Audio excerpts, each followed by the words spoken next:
There is now a wait to discover whether he gets another chance to flex his muscles at Ibrox on Wednesday. Ikpeazu was embroiled in everything throughout an enthralling contest between Hearts and Aberdeen. He enjoyed a running battle with opposing centre-backs Scott McKenna and Andrew Considine, missed an open goal, was booked for diving, scored the winner and was then substituted with suspected concussion before being stretchered down the tunnel.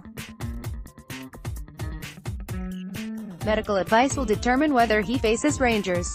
His importance to Hearts' game plan cannot be overstated, which would make his absence all the harder to accept. It is not the first time this Man Mountain has dominated proceedings since arriving in Edinburgh from England's League Two last summer. It will not be the last either. No Scottish defence has yet proven capable of successfully shackling the 6 feet 3 inches centre-forward. He is not a technical number 9 full of twists, turns and dribbles. Nor is he an out-and-out goal scorer. He is a brute, a monster and a powerhouse who loves causing trouble wherever he goes. And Hearts supporters love him for it.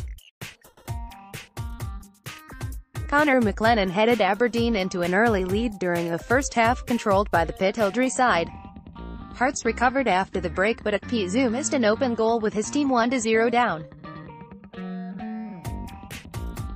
Joe Lewis, the visiting goalkeeper, failed to collect a long delivery and the Englishman somehow stroked the resultant loose ball wide of target. Hearts' pressure did produce an equalizer after a solo run from inside his own half by the excellent Jake Mulroney. He was fouled by Considine inside the box and Sean Clare converted the penalty confidently. Then a frustrated Ikpeazu redeemed himself for that miss. Conor Shaughnessy's free kick upfield was misjudged by Considine with Ikpeazu lurking. The Englishman turned, got a toe to the bouncing ball ahead of McKenna and managed to steady himself to steer his finish beyond Lewis and into the net, causing Tynecastle to erupt as he ran for the technical area. It is not only Hearts fans worshipping him, either. He's unplayable when he plays like that. Having worked with him, I don't think many centre-halves would relish going up against him, said teammate John Souttar. He's a great asset for us. He's a great boy as well. You could see how much he wants to do well for the gaffer and the whole backroom staff. Every time he celebrates, he's over there and that speaks volumes. I think everyone focuses on his power and strength but he's got quality as well. He's not just a battering ram. Sometimes that gets overlooked because he's so quick and strong but he does have a lot of quality. He's been as big a loss as Stephen Naismith when he was injured. When you lose Nazy as well it's a massive one. We've shown on Saturday that we can cope without him to an extent, although someone like Nazy I think you will always miss. We showed we can win games without him. Soon after scoring, Ikpeazu appeared to fall backwards and thump his head on the turf following an aerial challenge with Aberdeen's Dominic Ball. He'd get up and walked off but looked dazed and was soon wheeled round the touchline by paramedics and taken away to be examined. It's unfortunate as we've been so unlucky with injuries this year, continued Souttar, mindful that a concussion diagnosis would preclude the forward from Wednesday's meeting with Rangers. I'm sure whoever comes in will do their best. We've got to be confident after that result.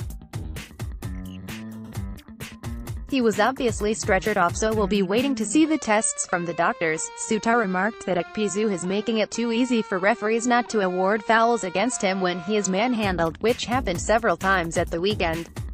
He's not as good as that in training, laughed the centre-back. Nah, he's an awkward player to play against. You saw that on Saturday. Two good centre-halves and he's given them a tough game. He'd do that to anyone on his day. I think it's easier not to give him fouls because he's so strong. There were a lot of fouls against him and it's an easy decision to give. I don't know if he needs protecting as he's that big but I know what you mean. Ikpeazu's caution for simulation irked the Hearts manager Craig Levin. He intercepted a short back pass with the score at 1-1 and went past the advancing Lewis before ending up on the turf. Referee John Beaton brandished the yellow card and the player reacted with disbelief. Beaton also cautioned Ball, Lewis Ferguson, Arnaud Joachim and Sutar after a melee involving several players from both teams before the end. Tempers by then were fraying as Hearts secured a vital win to boost their European hopes.